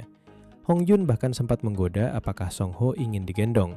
Di tengah kekhawatiran itu, kedekatan Mi Kyung sempat membuat wajah Song Ho memerah. Namun ia malah teringat pada dua pria berotot aneh yang pernah merayunya. Mi Kyung menyarankan agar Song Ho segera ke rumah sakit, tapi Song Ho menolak karena tak ingin menyia-nyiakan waktu. Song Ho kemudian mengingatkan bahwa anggota parti Hong Jun tinggal 4 orang dan menyarankan agar Mi Kyung ikut bergabung ke dalamnya. Hong Jun dengan senang hati menerima dan Mi Kyung juga merasa sangat gembira bisa bergabung. Setelah suasana tenang, Song Ho pamit pergi begitu saja dengan alasan masih ada urusan lain. Sikapnya yang mendadak dingin membuat Hong Jun keheranan dan Mi Kyung pun kebingungan. Setibanya di rumah, Song Ho menata kembali pikirannya dan memajukan persiapan tahap kedua. Penyerangan gegabah tanpa persiapan tadi menyadarkannya bahwa hal seperti itu tidak boleh terulang. Meskipun melihat mereka berdua membuat Song Ho merasa ingin membuka rahasia kemampuannya, sayangnya pilihan itu tidak memungkinkan. Untuk memaksimalkan keuntungan dari Dimensional Gate, Song Ho tahu bahwa ia harus naik level dengan cepat, mendapatkan banyak skill, dan terus farming agar kelak ia bisa menghancurkan musuh hanya dengan kekuatan item. Bentrokan dengan parti Kim Chol Jun tadi memberinya realita yang lebih keras. Jika ia menjalankan persiapan apokalips sesuai rencana, selisih kekuatan mereka bisa terpaut 3 level atau lebih. Hal ini akan membuat monster yang respawn di sekitarnya menjadi jauh lebih kuat, sehingga akan sangat sulit baginya untuk membuat party bersama Mikyung dan Hongjun. Di tengah malam, pekerjaan Songho memasang tungku pembakar kayu di markasnya akhirnya selesai.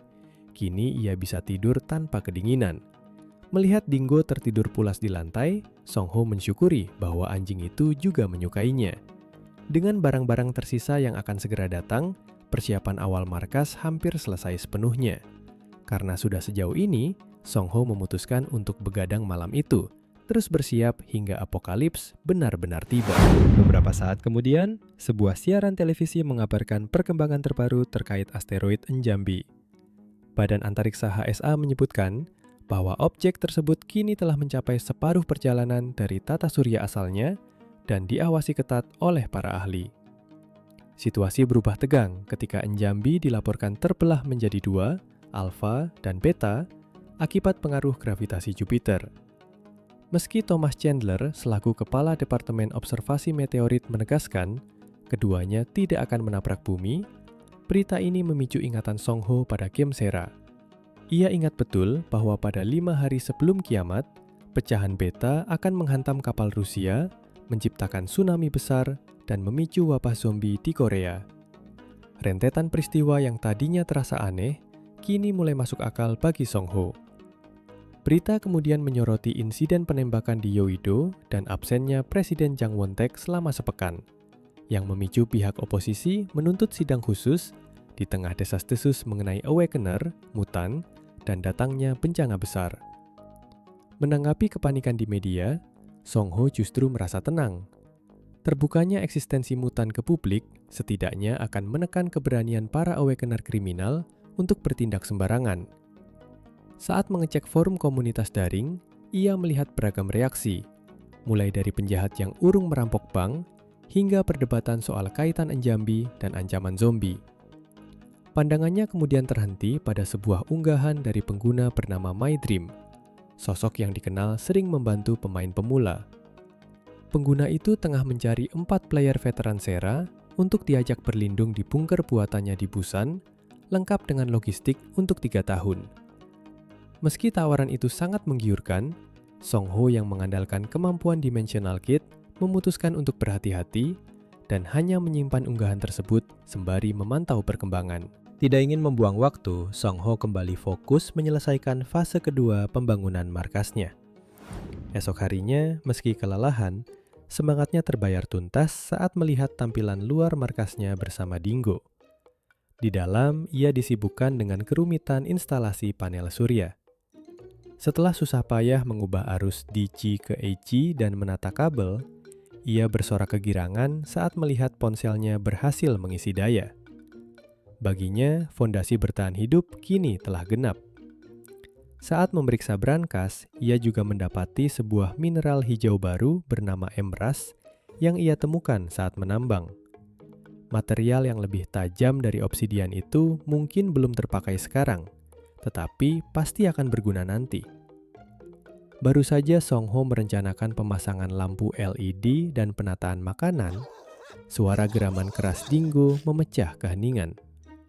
Songho bergegas keluar dengan panik dan mendapati sekawanan Mantwolf, monster hewan buas dari game Sera, tengah mengepung mereka. Dingo menggonggong penuh amarah kepada kawanan yang diyakini Songho sebagai pembunuh induk anjing tersebut. Sadar bahwa ia tak mungkin menang jika melawan semuanya secara langsung, atau berbalik mengambil senjata lain, Songho memutar otak. Satu-satunya taktik yang masuk akal adalah menargetkan sang alfa, kopemimpin kawanan, agar yang lain ikut mundur. Mengingat indera penciuman mereka yang sensitif, ia memutuskan untuk menggunakan sisa semprotan cabai miliknya. Sambil memberanikan diri, Songho memancing sang alfa untuk menyerang. Saat alfa melompat menerjangnya, Songho dengan sigap membuka Dimensional Gate sebagai perisai.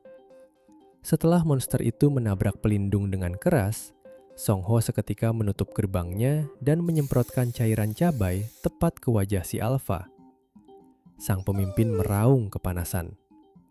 Songho memanfaatkan momen kebingungan itu untuk berlari dan menusukkan pisaunya ke mata monster tersebut. Terluka parah, si Alpha akhirnya mundur, yang langsung diikuti oleh seluruh kawanannya. Pertarungan menegangkan itu berakhir dengan Song Ho yang terduduk lemas di tanah. Sambil mengelus Dingo yang mendekat dengan manja, Song Ho berjanji dalam hati akan membalas kematian induk Dingo saat kiamat benar-benar tiba.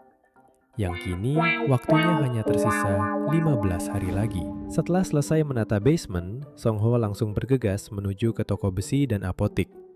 Pikirannya dipenuhi pertanyaan, mengapa kawanan Manet Wolf menyerang di waktu yang paling menyibukkan? Ia teringat bahwa ia sampai terjaga selama 68 jam penuh karena insiden tersebut. Entah bagaimana kemarin ia bisa lolos dengan mudah. Namun Song Ho sadar bahwa jika lawannya adalah werewolf, ia tidak akan punya solusi untuk melawannya. Selama ini ia hanya memperkirakan tentang monster yang hidup di sekitar markas dan sepenuhnya mengabaikan berbagai variabel lain yang mungkin terjadi. Setelah mengamati lebih jauh keadaan alam di sekitar dengan drone, Song Ho memutuskan bahwa akan lebih baik untuk memperluas wilayahnya dan membangun markas lain. Dengan begitu, ia akan punya ruang lebih untuk mengamankan pasokan dan farming EXP. Di tengah jalan, seseorang memanggil Song Ho dari kejauhan. Saat menoleh, ia terkejut mendapati Hyung Jun, sang pemilik gym, bersama seorang wanita. Mereka berdua saling bertukar tanya mengapa masing-masing berada di tempat tersebut. Song Ho beralasan hanya ingin membeli sesuatu. Sementara Hyung Jun dengan curiga menebak bahwa Song Ho tidak mungkin datang untuk membeli senjata di toko besi. Hyung Jun kemudian menjelaskan bahwa anggota gymnya yang bersamanya itulah yang ingin membeli senjata. Hyung Jun sudah mencoba menunjukkan catatan tentang metal decaying epidemic, epidemi peluruhan logam, pada wanita itu, tetapi ia tidak mempercayainya. Wanita tersebut terus menatap Song Ho tanpa mengucapkan apapun. Hingga tiba-tiba, ia mengingat Song Ho sebagai pemilik restoran tteokbokki. Setelah Song Ho membenarkannya, wanita itu takjub melihat atmosfer Song Ho yang kini berubah drastis. Ia pun menyerahkan kartu nama dan memperkenalkan diri sebagai Jo Suyon.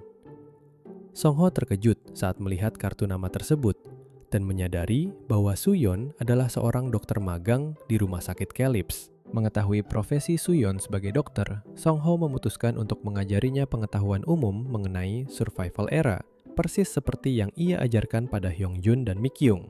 Suyon mendengarkan dengan saksama dan setuju bahwa karena hal ini mendekati tema ilmiah dari game, tidak ada logika yang bisa menjelaskannya. Suyon kemudian menanyakan satu hal yang mengganjal. Ia menebak apakah Song Ho sebenarnya adalah seorang awakener. Song Ho tertawa canggung dan menyangkalnya. Tetapi di dalam hati, ia keheranan mengapa intuisi wanita itu sangat tajam, sama seperti yang dirasakan Mi Kyung sebelumnya. Suyon berterima kasih karena penjelasan Song Ho dirasa sangat meyakinkan dan bisa dipercaya. Ia menilai bahwa tingkat pemahaman Song Ho dan sang pemilik gym sangat berbeda. Suyon pun mengulurkan tangannya dan mengajak Song Ho berteman. Keesokan harinya, Song Ho sedang bersiap dan memasang bilah tombak ke tangkainya dengan puas. Dengan selesainya senjata tersebut, persiapan peralatan utamanya telah usai. Ia kemudian memanggil Dingo dan mengelus kepalanya, lalu berkata bahwa hari ini mereka akan membalaskan kematian induknya.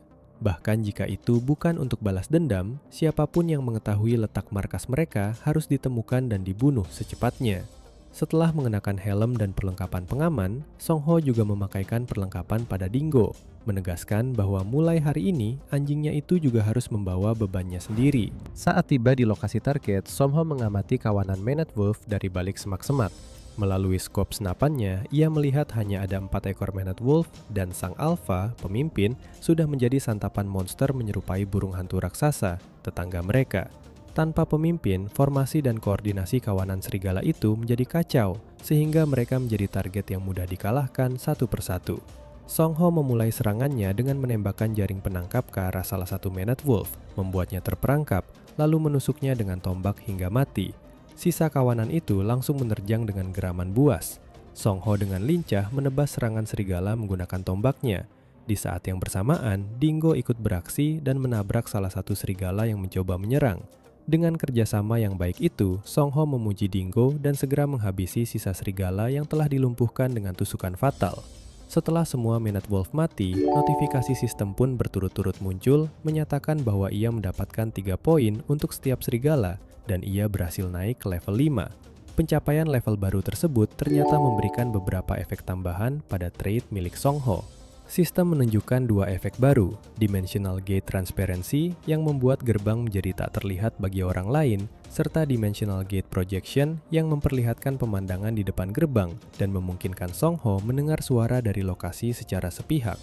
Songho yang penasaran langsung membuka gerbangnya, dan benar saja, ia bisa melihat isi dalam rumahnya di dunia nyata secara tembus pandang.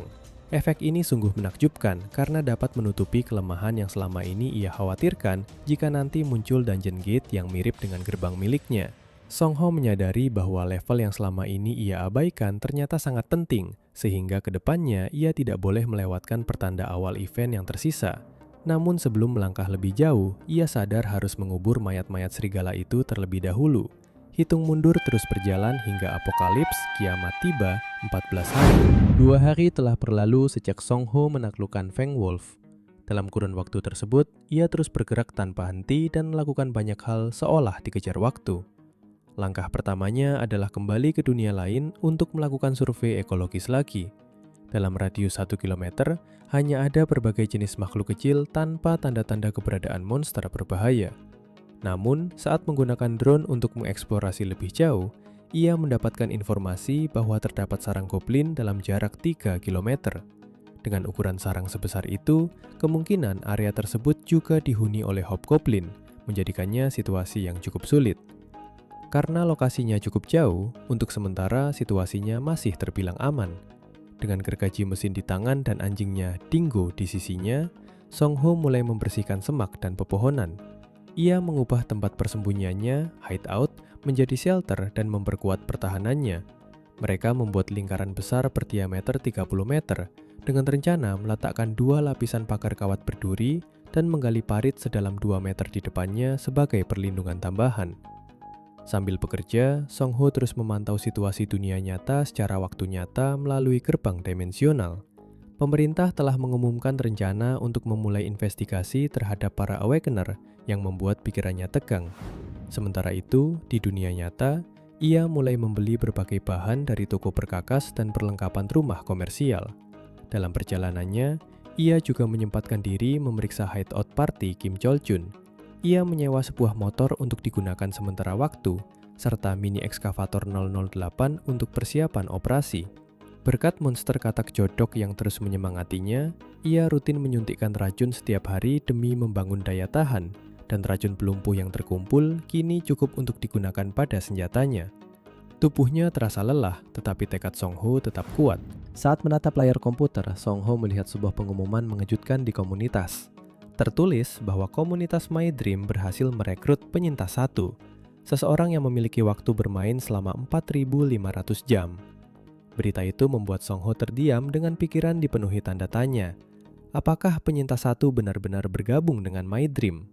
Dalam benaknya muncul bayangan tentang insiden baku tembak di Yoido, serta dugaan tentang kendali pemerintah atas media. Semua potongan itu terasa saling terhubung.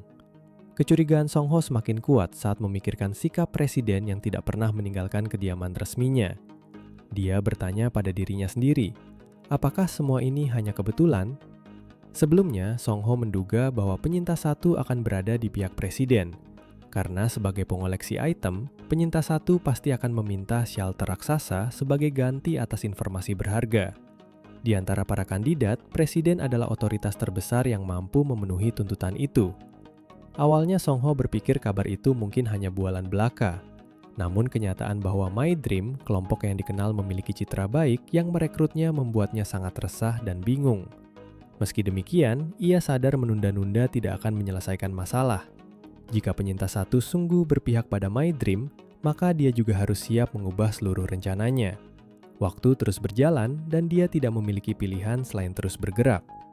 Beberapa saat kemudian, Songho duduk di warnet dan fokus pada layar komputer. Ia membuat identitas ID baru bernama Westcore dan menggunakan VR baru sebagai persiapan. Setelah siap, ia mengirim pesan ke My Dream, meminta pertemuan di VR chat. Tak lama kemudian, My Dream membalas dengan sangat cepat, menyetujui pertemuan di White Room.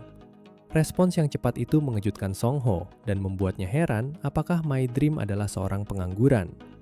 Sebelum pertemuan, Song Ho ingin memeriksa dan memastikan apakah sosok di depannya nanti benar-benar asli atau palsu. Tidak lama, notifikasi sistem menandakan pemain My Dream telah masuk. Di ruang itu, My Dream berterima kasih atas undangan dari Tuan Tidak Diketahui, alias penyamaran Song Ho, namun mengeluhkan avatar topeng bebek yang digunakan Song Ho. Song Ho meminta maaf, sementara My Dream menebak apakah Song Ho adalah seorang veteran. Menghadapi jawaban Song Ho yang ambigu, My Dream mengajukan 3 pertanyaan dengan janji akan mengakuinya jika dijawab dengan benar. Pertanyaan pertama tentang ketinggian maksimal lompatan vertikal werewolf dijawab santai oleh Song Ho, 3 meter. Pertanyaan kedua tentang kelemahan owlbear dijawab cahaya terang. Pertanyaan terakhir tentang evolusi zombie dijawab dengan sangat rinci. Zombie di Sura tidak memiliki kemampuan menginfeksi, tapi mereka mengonsumsi nutrisi. Saat nutrisi terkumpul, mereka berubah menjadi ghoul, dan beberapa di antaranya menjadi enhanced zombie. Jawaban itu membuat My Dream terkesima dan mengakui bahwa Song Ho sungguh salah satu veteran. Dengan tegas, Song Ho meminta untuk dihubungi dengan penyintas 1 dan berjanji akan bergabung jika hal itu benar. Namun My Dream menolak, membuat Song Ho kesal dan menilainya sebagai omong kosong.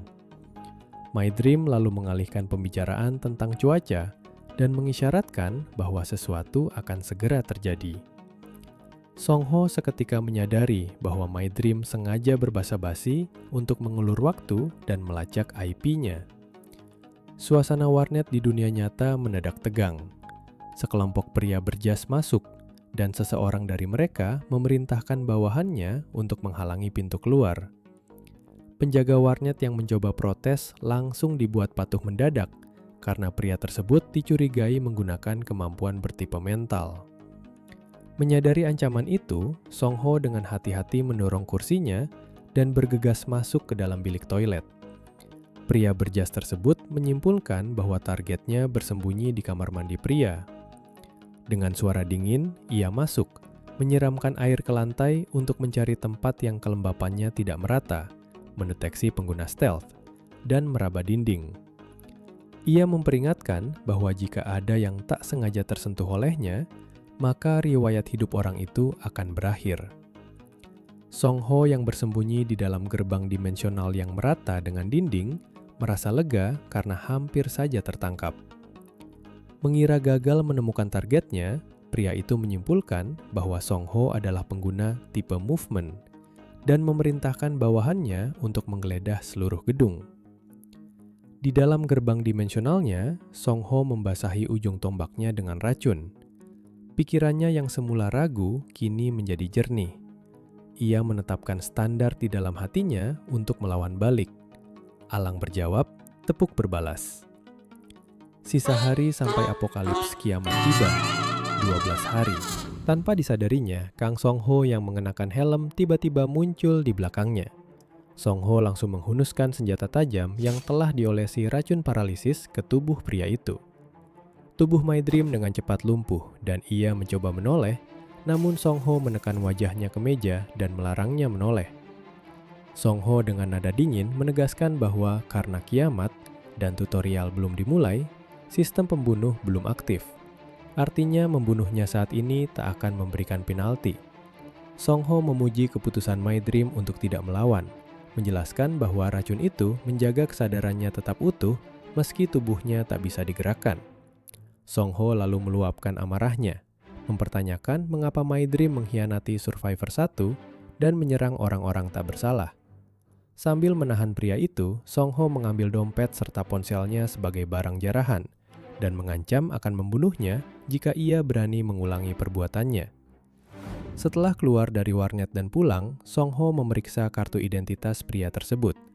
Diketahui nama aslinya adalah Kwon Kyung Jun, 38 tahun, seorang pemilik klub golf yang mengendalikan 3 bunker dan memiliki rekam jejak sebagai playboy. Berdasarkan waktu bermainnya, Kwon diasumsikan memiliki skill yang mumpuni dan sering bereksperimen dengan kemampuan pengendalikan pikiran. Namun bagi Song Ho, sebuah skill tidak otomatis menjadi kuat hanya karena menit bermain. Mengingat tujuan utama di dunia Sura adalah bertahan hidup, Song Ho merasa kemampuan tipe pergerakan miliknya sangatlah OP untuk seorang veteran. Ia menyimpan informasi ini sebagai hipotesis sampai ia mengetahui skill veteran lainnya. Mengingat kiamat semakin dekat, Song Ho rutin berlatih senjata. Menjadi seorang Awakener memang meningkatkan kemampuan fisik melebihi manusia normal. Namun, ia tetap melatih tembakannya untuk menghemat peluru.